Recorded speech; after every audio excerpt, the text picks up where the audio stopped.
Hoy es martes 23 de abril. Bienvenidos una vez más a otra actividad de nuestra cátedra de Derecho Romano, presente a las 3:04 de la tarde para los efectos de nuestro control de asistencia y control de la auditoría de nuestra universidad. Presente Marlene, que se está uniendo en este momento, bienvenida. Presente Jesús, Zoila, Diego, Joelis, Mayra, Christopher, Luis y Jesús nuevamente. Vamos entonces a continuar con nuestras respectivas conversaciones que la dejamos el jueves pasado, en donde estuvimos hablando de ya la materia del delito, el proceso, parte del proceso penal en derecho romano, y estuvimos conversando un rato de los delitos en principio.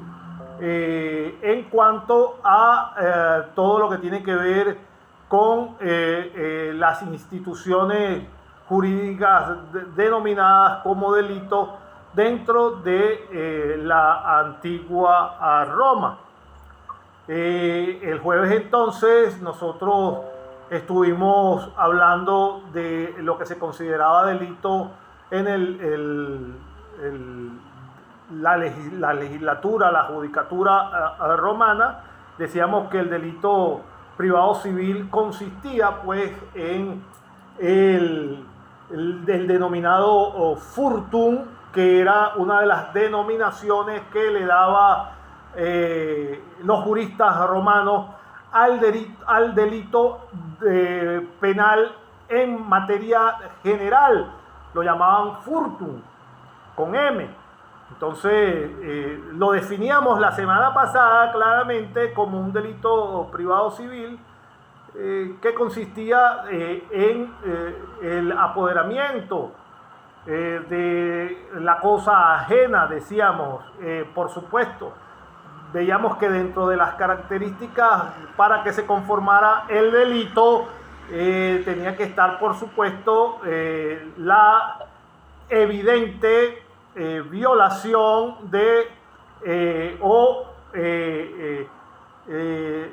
pasar por encima de lo que quería el dueño del objeto, cosa, ya sea material o inmaterial, es decir, doblegar la voluntad del dueño para que la considerara propia. De manera tal que esta violación de la voluntad del dueño iba a consistir en el hecho cierto del apoderamiento de alguna cosa de valor de su propiedad. Esa era la configuración del delito de furtum que dieron los antiguos romanos. De allí decíamos el jueves pasado de esta figura del furtum, no sé si recuerdan mi conversación del jueves pasado, de esta figura del furtum se iba a derivar con el paso del tiempo y la aplicación de las normas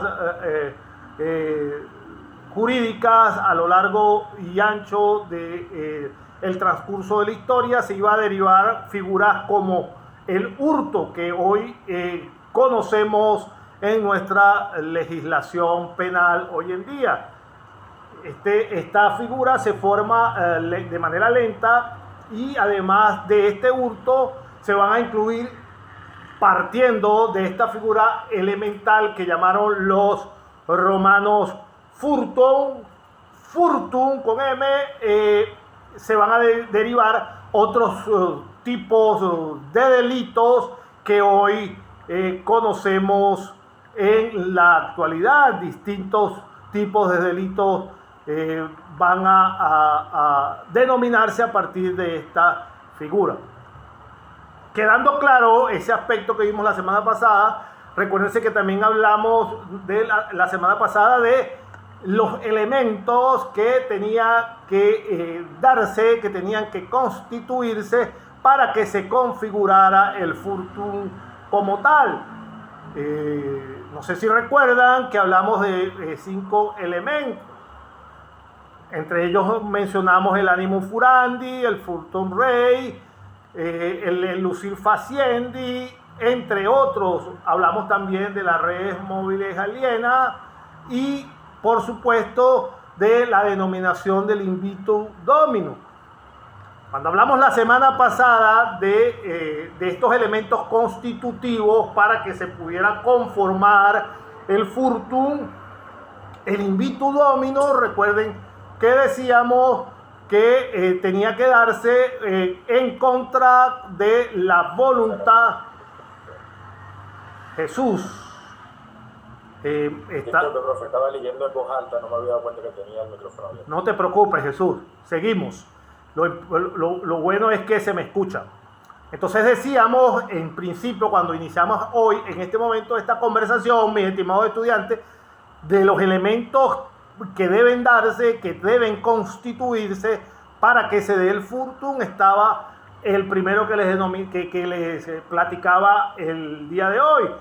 Era que el hecho debía darse en contra, por supuesto, de la voluntad del propietario de la cosa.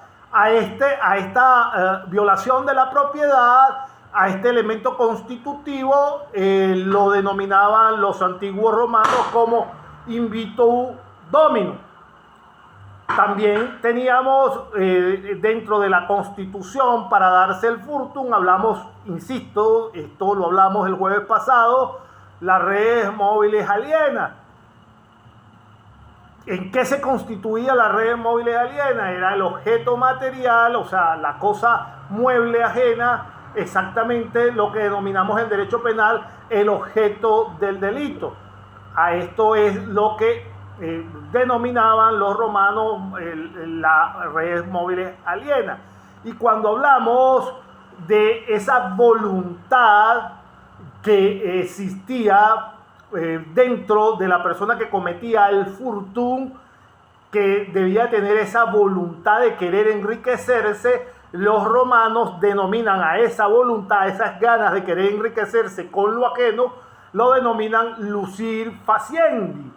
Entonces el lucir faciendi, el elemento constitutivo del fundus, lucir faciendi, no es otra cosa que la voluntad de querer enriquecerse. Si lo buscan dentro de la bibliografía, lo van a conseguir en latín completo. Puede ser lucir faciendi gratia, pero el lucir faciendi gratia es esa voluntad de querer enriquecerse con las cosas ajenas. Y cuando encontremos o hablemos de el Animus Furandi, no es otra cosa pues que ese deseo de no solo robarse la cosa, denominaban los romanos, sino de retenerla para sí, es decir, no tener ningún tipo de intención de devolverla. A esto es lo que se refiere el legislador romano cuando hablaba de este Animus Furandi, ese deseo de robar con el simple hecho de hacerse de la propiedad de una persona en contra de su voluntad. Y el último elemento constitutivo que mencionamos la semana pasada fue el Fortune Rei, que era considerado pues estrictamente el robo con la figura del dolo. El dolus, en ese momento, para nosotros y para los romanos, configuraba esa intencionalidad real, esa intención verdadera de sustraerse del objeto ajeno. Eso lo conversamos la semana pasada. Joeli, ¿se me escucha todavía? 3:15. ¿Todavía se me escucha el audio, por favor? Profe, se escucha demasiado. ¿Cómo? para que se configurara el furtum como delito dentro de la estructura romana. También nosotros comenzamos a ver el jueves pasado las clases de furtum, después que vimos su definición y después que pasamos nos paseamos por los elementos constitutivos para que se diera el mismo delito. Comenzamos a ver las clases de furtum. Dentro de las clases de furtum hablamos inicialmente del furtum manifiesto.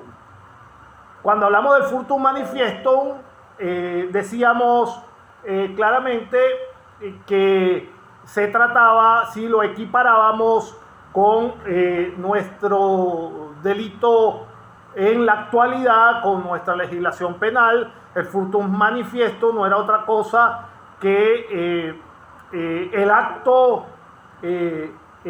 infraganti con que se sorprendía a el delincuente transportando la cosa hurtada.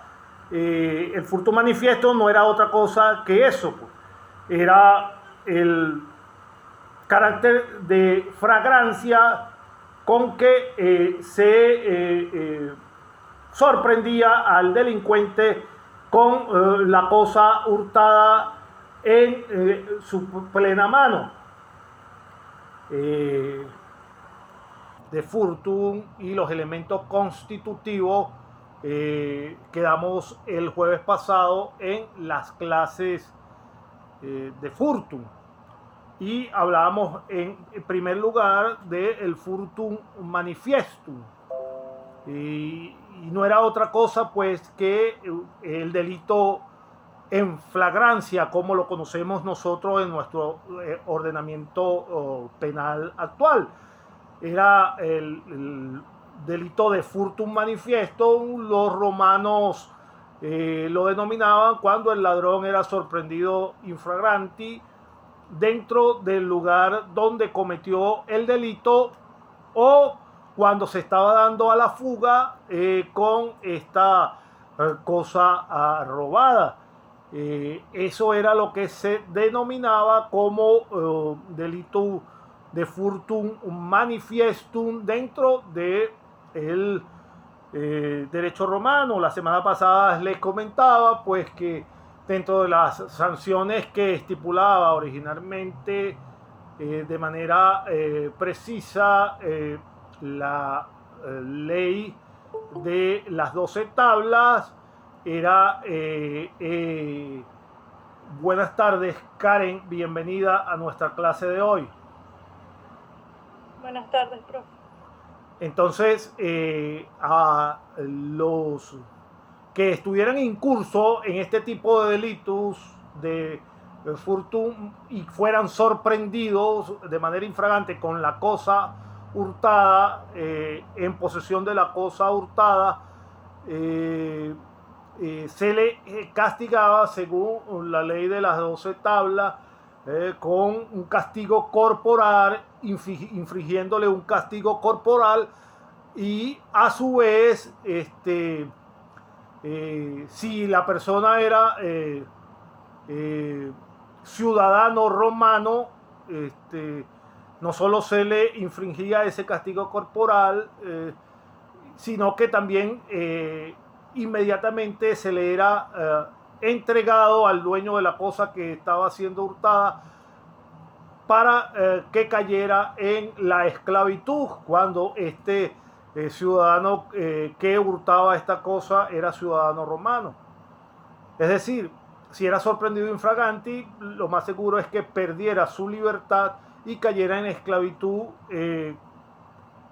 siendo su nuevo dominus el dueño de la cosa hurtada. Si la persona era un esclavo que estaba cometiendo este hecho, no solo se le practicaba el castigo corporal, sino que posteriormente se le quitaba la vida, ya que como no tenía ciudadanía, pues ya no había más nada que arrebatarle, sino que se le arrebataba a la vida. Esto en cuanto a el delito del Furtum Manifiesto.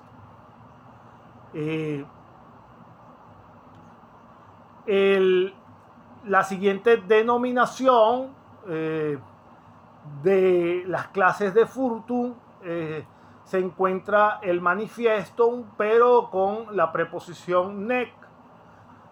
El Furtum nec Manifestum era cuando la cosa era encontrada prácticamente después de haberse realizado las experticias necesarias, las indagaciones necesarias. La cosa era encontrada dentro, pero en circunstancias distintas a el manifestum como tal. Pero Furtum se completaba cuando las circunstancias del hecho en que se llevara a cabo se cometía en horas de nocturnidad, o cuando la persona que lo cometía lo perpetraba con algún tipo de arma que amenazara a el dueño de la cosa.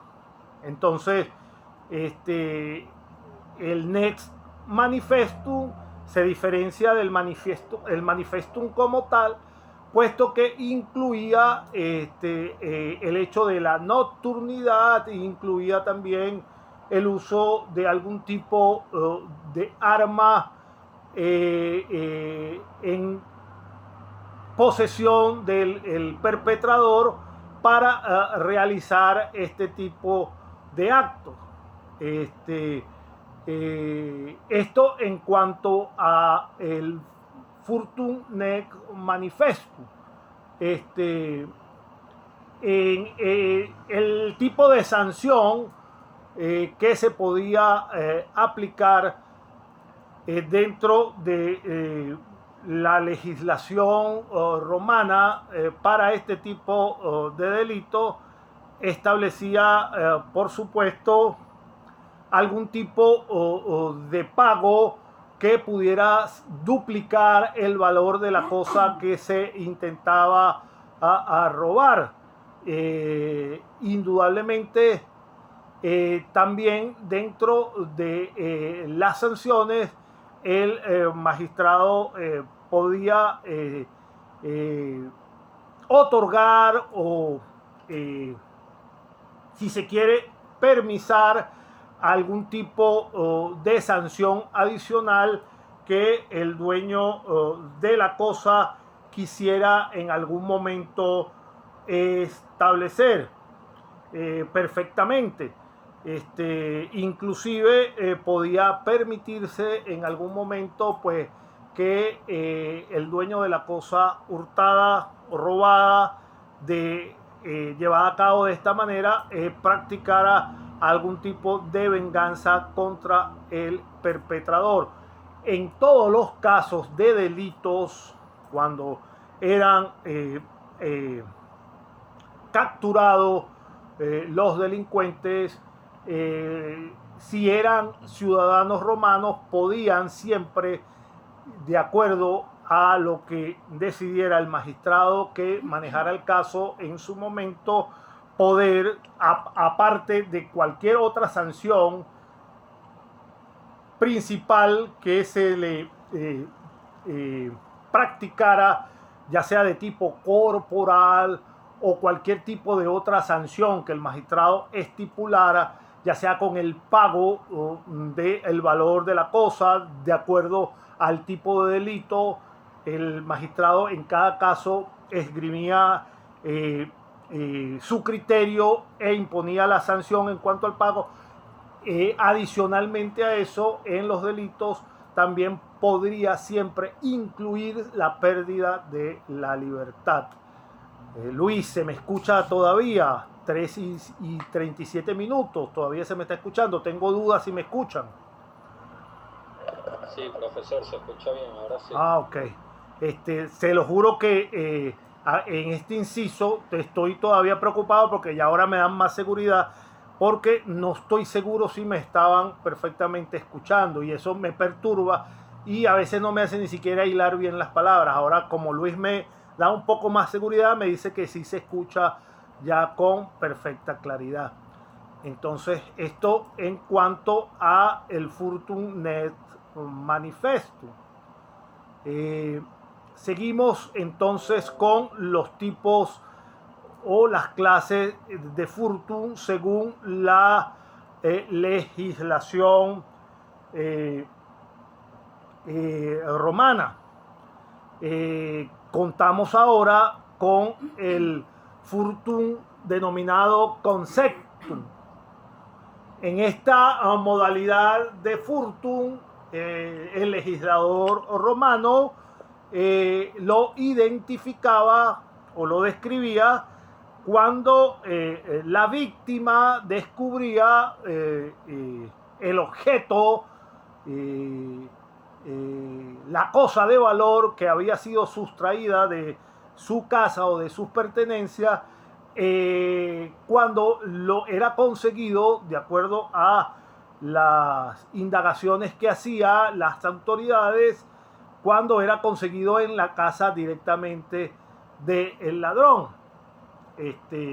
El legislador o los magistrados otorgaban al dueño de la cosa, insisto, aparte de las sanciones que ya les había denominado que eran comunes para todos los delitos en la antigua Roma, le proporcionaba a la víctima la acción de furti consecti, que era una especie de acción de retribución de su cosa, y de igual manera, por supuesto, llevaba implícita una pena a el actuante del delito de un triplum, o sea, el triple del valor del objeto de la cosa, como sanción de reposición por el acto cometido. Dentro de los otros tipos de furtum que por supuesto contaba el legislador romano, vamos a tener el furtum oblatum. Obviamente, dentro de la configuración que lleva cada uno de estos delitos, de sustracción, de robo. Recuérdense que estamos hablando, mis estimados estudiantes, de una denominación delictual incipiente. Hay que hacer siempre ese recordatorio. Lo más seguro que muchos de ustedes ya vieron Derecho Penal 1, están viendo Derecho Penal 2, y la tipificación de los delitos actualmente es perfectamente directa, y cada uno de los delitos están denominados en nuestra legislación actual. Recuérdense una vez más que estamos viendo el génesis del derecho, cómo lo concebimos en Occidente, que no es otra cosa que el derecho romano. Por consiguiente, las explicaciones de cómo veían ellos la conformación de los delitos es necesario hacerla. Insisto, Giovaneisa pregunta. Hay una pregunta, Giovaneisa. No, profe. Ok. Entonces, dentro de esta denominación del furtum, los romanos, tengo que hacerle esta distinción, insisto, englobaban los delitos con características que para nosotros están perfectamente identificadas, como el hurto, el robo, el secuestro.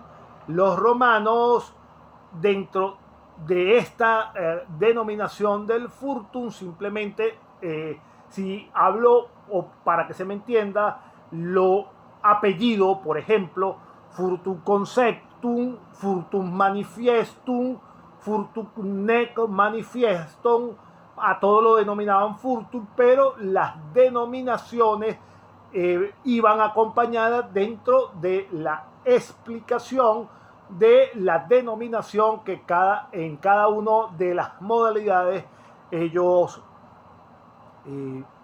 tendían a identificar este tipo de delitos. Pero hay un elemento que es coincidente en cada uno de ellos. ¿Cuál es ese elemento? Por supuesto, la manifestación de voluntad, que es parte de los elementos constitutivos que vimos el jueves pasado y que los repasamos dentro de los primeros minutos que pude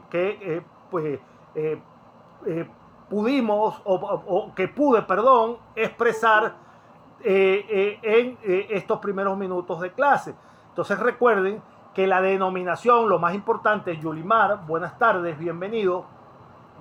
El elemento fundamental que tienen que aprenderse y que es el objeto que deben aprender dentro de esta materia delictual, dentro del derecho romano, es la denominación de furto como una generalidad de delitos que van a ser tipificados de acuerdo a la modalidad que explique el legislador romano, pero deben tener en cuenta es la constitución de los elementos que deben darse precisamente para que este delito se lleve a cabo o se configure.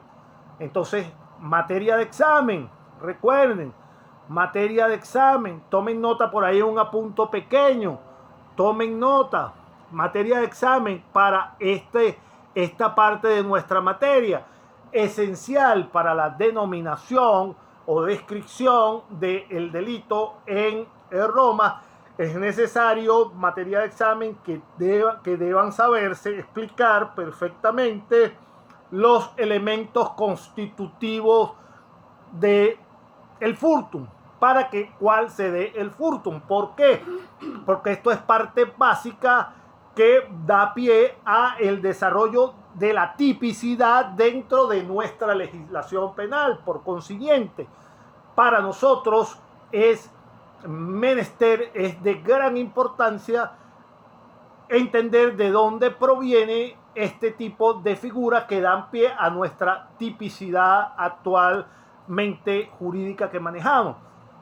Repito, materia de examen, con seguridad esto lo vamos a evaluar. Los elementos constitutivos que prefiguran la existencia o que tienen que darse necesariamente para que se dé el furtum, que no es otra cosa que los que hablamos minutos anteriores y el jueves pasado. El furtum rei como la demostración verdadera que de la sustracción o del robo, que está configurado ¿por qué? Por el ánimo, el dolus, la intencionalidad que debe tener el agente perpetrador del hecho. Entonces, uno de los elementos, el furtum rei, el otro elemento tiene que ser saber describir el animus furandi. ¿En qué consiste el animus furandi? ¿En qué consiste el lucir faciendi gratia, la res mobilis aliena y el invitus domino? Esos son los elementos necesarios, los elementos constitutivos que deben necesariamente darse para que se dé el furtum como tal.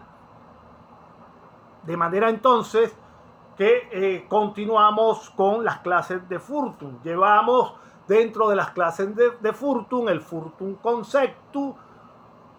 Dentro del furtum conceptu la denominación es que la cosa robada se encuentra dentro de la casa del perpetrador. Se le descubre esa cosa robada dentro de la casa del perpetrador. Eso es lo que se denomina como furtum conceptum.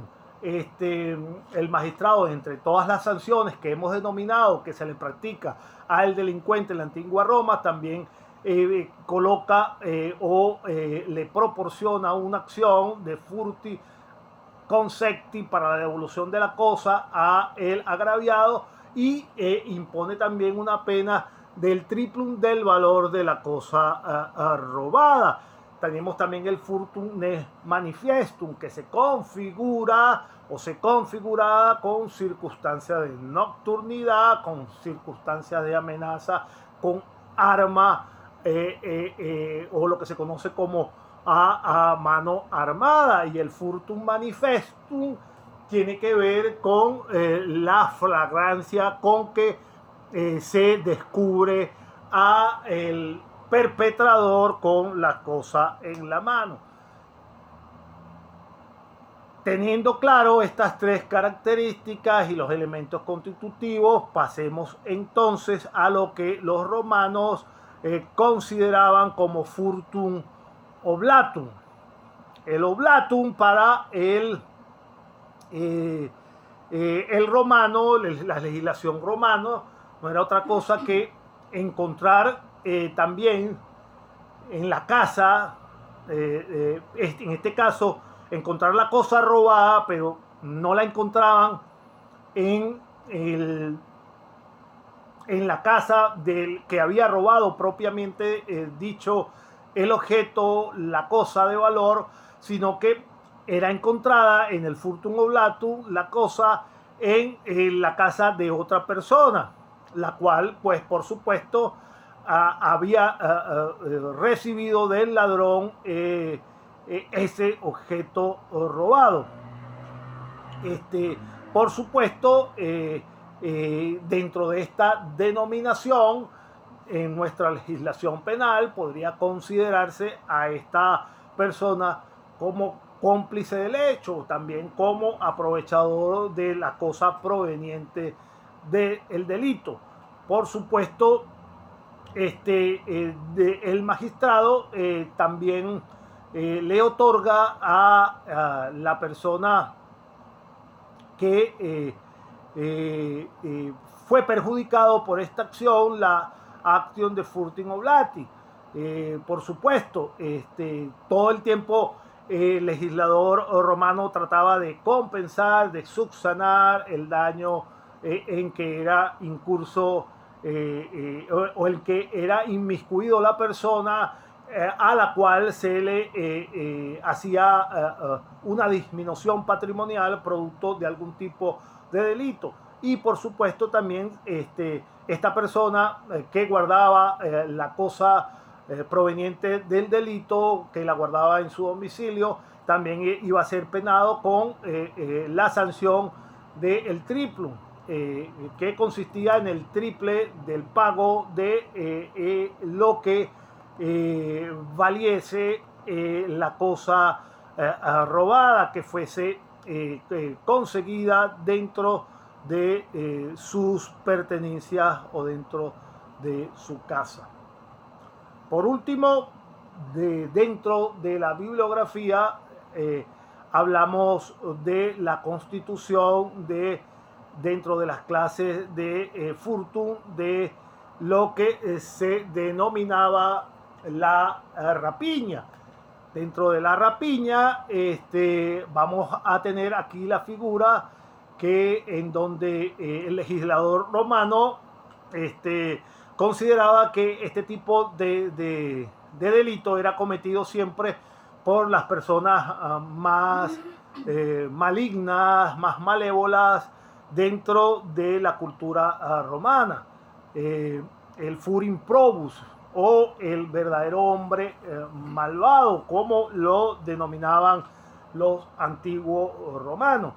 La rapiña podía consistir en el robo de una sola persona, pero con la característica que lo hacía con extremada violencia y podía ser practicado no solo por una sola persona, sino por un grupo de hombres más numeroso, y generalmente siempre en esta denominación de rapiña existía el elemento de violencia como característica esencial para la perpetración del hecho. Este tipo de hecho, si lo comparamos con la legislación penal nuestra, haciendo una homologación para que se entienda un poco mejor, era un agravante del hecho del robo, puesto que era llevado a cabo con extremada y exacerbada violencia. Era uno de los delitos más, si se quiere, denominados como de los peores que se podía perpetrar en la antigua Roma, puesto que casi todos los hombres que se ceñían por esta práctica eran considerados personas realmente malvadas, personas realmente irrecuperables dentro de la sociedad romana. El delito de la rapiña era sancionado por el cuádruple de el valor de las cosas que fuesen sustraídas, por supuesto, siempre dentro del marco de el detalle del proceso penal romano. Siempre existían unos lapsos de aplicación de cada una de las acciones que se iban a llevar a cabo en cuanto a la aplicación de las normas jurídicas. Esos lapsos no los vamos a detallar, pero simplemente debemos saber identificar el tipo de furtum o el tipo de delito, en este caso en qué consistía la rapiña, pero en todo caso siempre se conllevaba a la infamia a todos aquellos perpetradores de este tipo de delito dentro de la legislación jurídica romana. Esto en cuanto a la rapiña. Existieron otros tipos de furtum que podemos seguir revisando dentro de la norma romana, como el furtum prohibiti o prohibiti, aquel que me sale mejor en el español, el furto que trataba de prohibir, en el cual él, por supuesto, el ladrón intentaba siempre obstruir, no solo el ladrón o cualquier cómplice de este mismo perpetrador, incurrían en el furtum prohibiti para tratar de impedir las averiguaciones de rigor, para tratar de dar con la cosa robada o tratar de descubrir la perpetración del mismo. En esta figura de la prohibiti se puede equiparar en nuestros medios legales de la actualidad como una especie de obstrucción a la labor de la justicia, pues caían en esta situación absolutamente, o puede ser o tanto el perpetrador del hecho o su cómplice o cualquier persona que interesadamente tratara de desviar la atención, tratara de ocultar el hecho, utilizando cualquier tipo de sortilegio o habilidades para que la justicia no resolviera la situación delictual, no se encontrara la cosa y por consiguiente no se hiciese justicia. Esto en cuanto a las clases de furtum que podemos mencionar como las más importantes dentro de la estructura de la legislación jurídica penal romana. Diego, ¿se me escucha hasta este momento? 3:56 todavía. Diego no me escucha. Karen, Katiuska, se me escucha hasta ahora. Sí, 3. profe, sí se escucha. Perfecto. Bien. Pasemos entonces, antes de pasar al diálogo con ustedes, porque tenemos algunas tareas pendientes por ir dilucidando, por ir resolviendo y por intercambio de ideas entre ustedes y nosotros. Tenemos entonces dentro de la animación, por cierto, la que me habló ahorita, que fue Karen, estamos viendo, siempre se me olvida preguntarles, estamos viendo las imágenes, yo voy hablando y voy colocándole más o menos las diapositivas, se están viendo también simultáneamente, eso lo logran ver, Karen. Sí, profe. Gracias, Karen.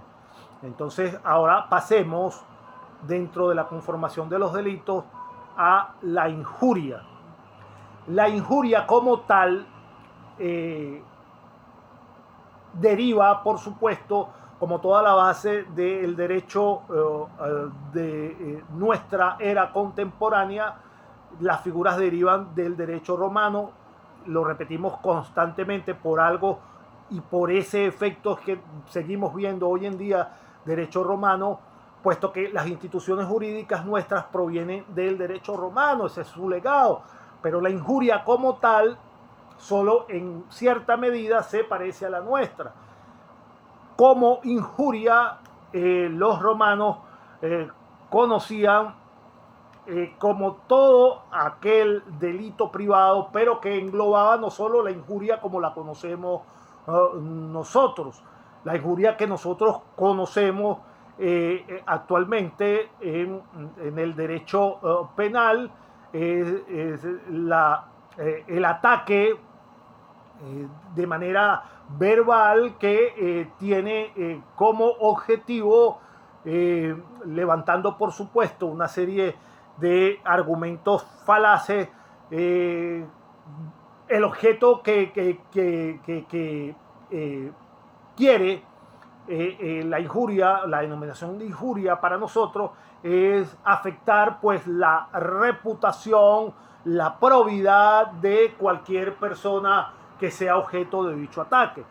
Para los romanos, la injuria representaba un conjunto de delitos que nosotros no solo se refieren como nosotros a solo ataques de tipo verbales, sino que se refieren también, por supuesto, a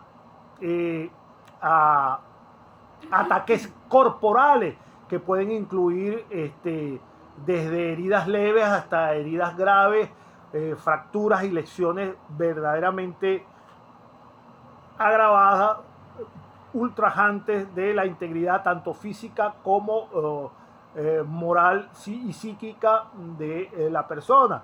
Entonces, para los romanos eso era lo que consideraban en el derecho romano la injuria.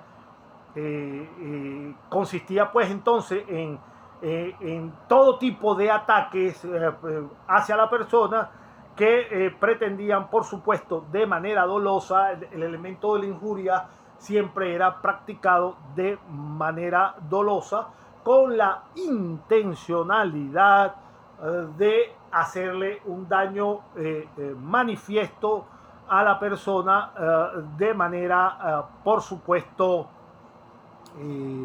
gravosa, alevosa, con la perfecta intencionalidad de hacerlo, por supuesto. El que cometía delito de injuria, por supuesto, la denominación elemental, como en el furtum,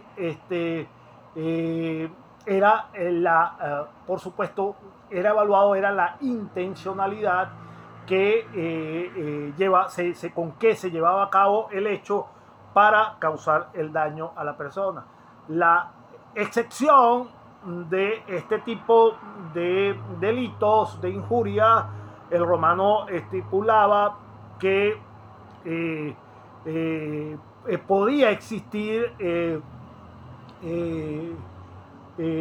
una excepción en este tipo de casos en cuanto a si la persona tenía algún tipo de broma pesada, un humor, si se quiere, un poco como lo podemos llamar coloquialmente, un humor negro exacerbado, y con eso ofendía la reputación de cualquier persona y se demostraba que lo había hecho en vista de esa característica humorística, aunque pesada. Eso no consistía en delito.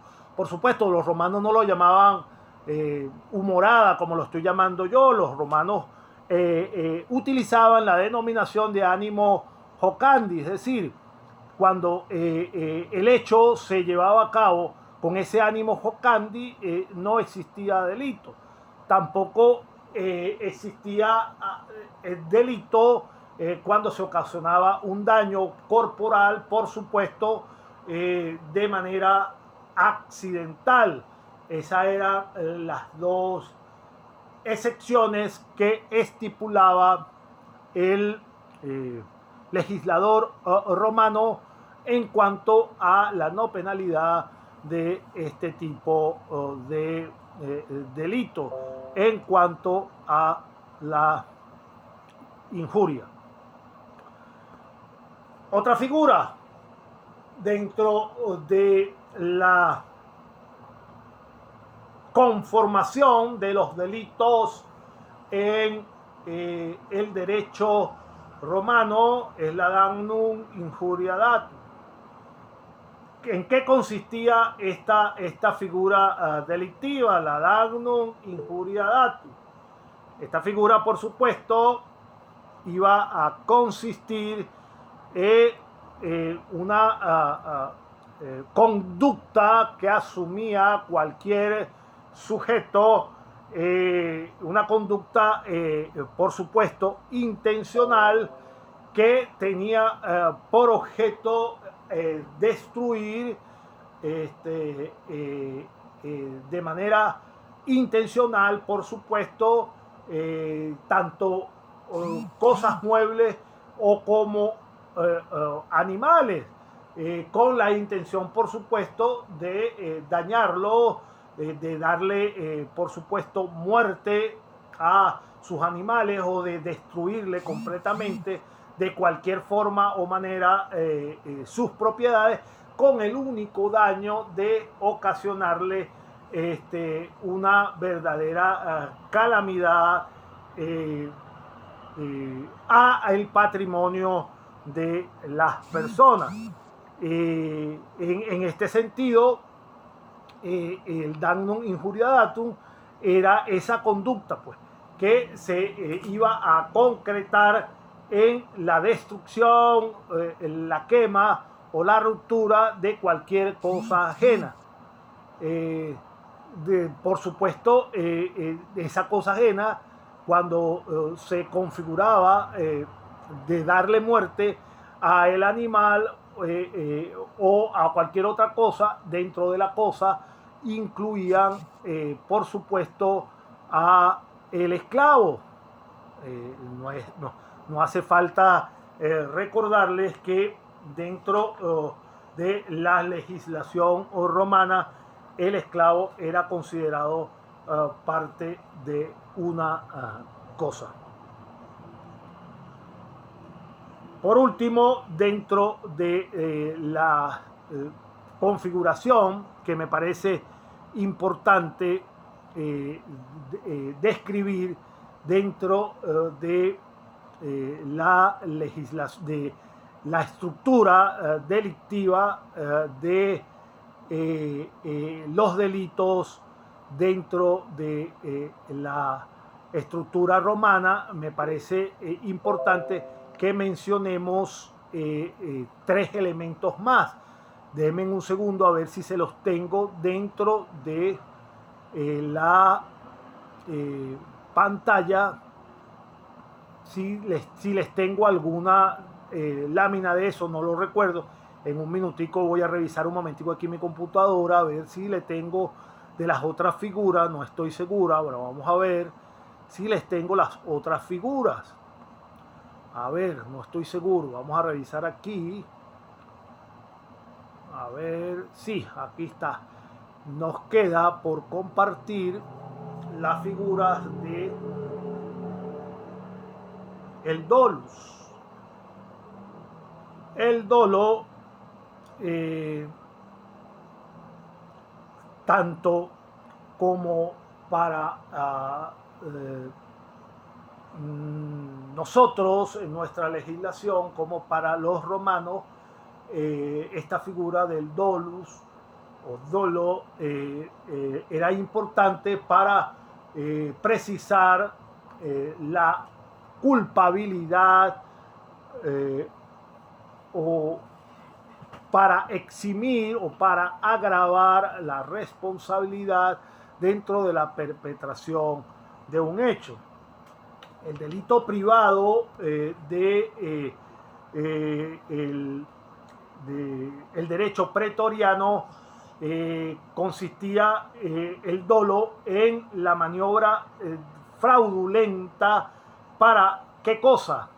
Para con algún tipo de astucia, para con algún tipo de artificio engañar, por supuesto, a la víctima para inducirla a caer en algún tipo de error o para que ajustar o determinar el escenario más conveniente para poder cometer algún tipo de acto delictivo. En esto es lo que consiste el dolo en el derecho romano. El dolo se iba a caracterizar por ser de tipo penal con cierto tiempo de duración en la aplicación del mismo, pero consistía generalmente en este tipo de conducta, la conducta evidente o intencional de querer verdaderamente utilizar absolutamente toda la argucia posible. ¿Para qué?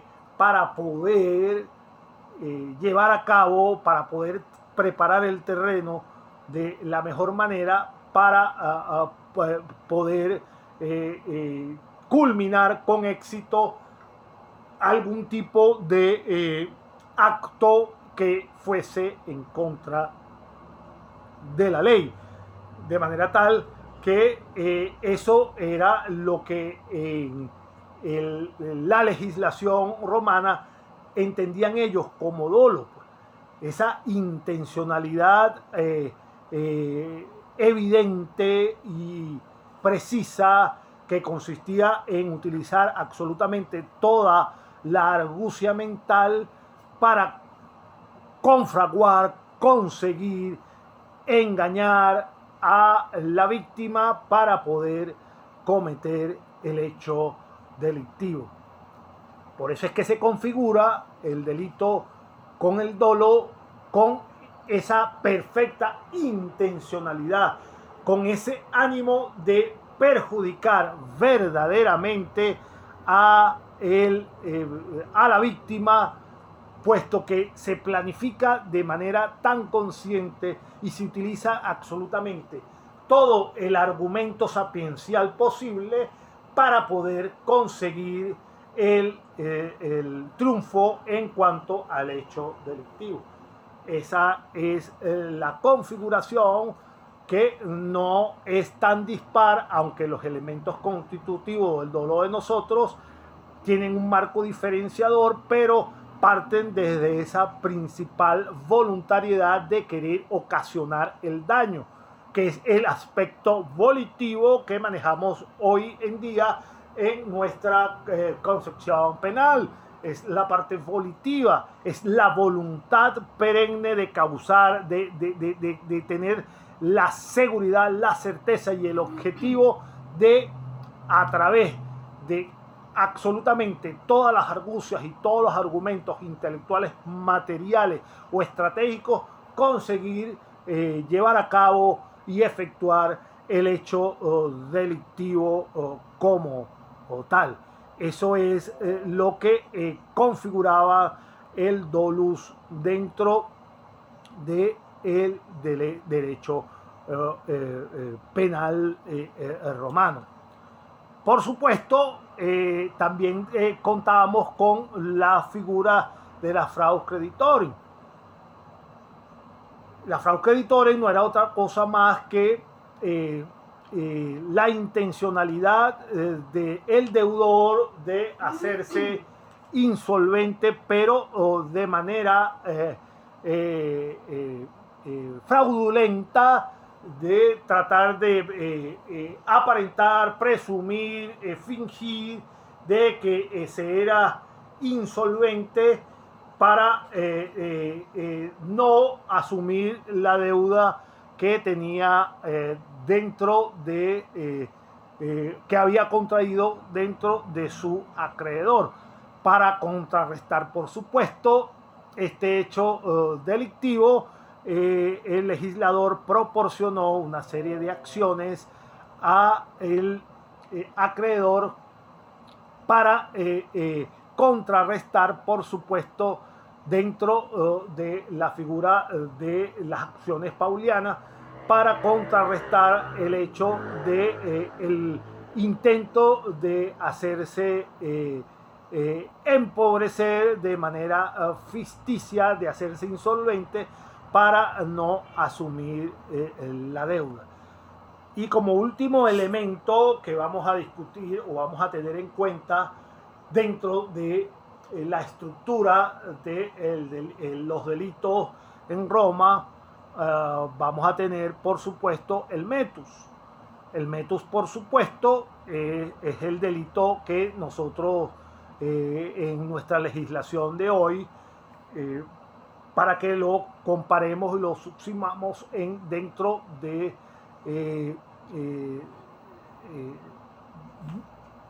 comparemos dentro de nuestra legislación, no es más que la intimidación que puede ejercer una persona sobre otra. ¿Para qué?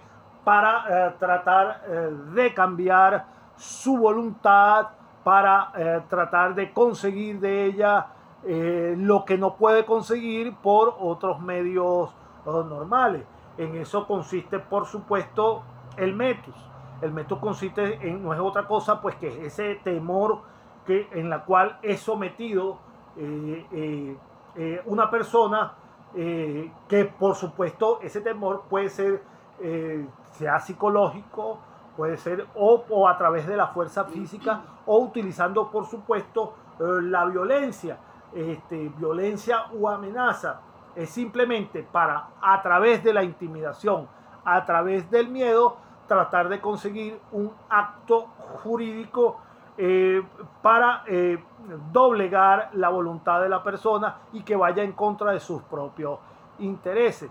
De allí que cuando se configuran uno de los vicios del consentimiento, se puede alegar este delito, que se actuó bajo el metus, es decir, cuando la persona es obligada bajo coacción, bajo amenaza o violencia a aceptar alguna convención que estaba reñida con su voluntad, alega pues ante el magistrado esta configuración de delito, pues que fue sometida a violencia, y por consiguiente puede hacer extinguir la obligación, porque se incurrió en el vicio del consentimiento de la intimidación o el uso de la fuerza física o la amenaza para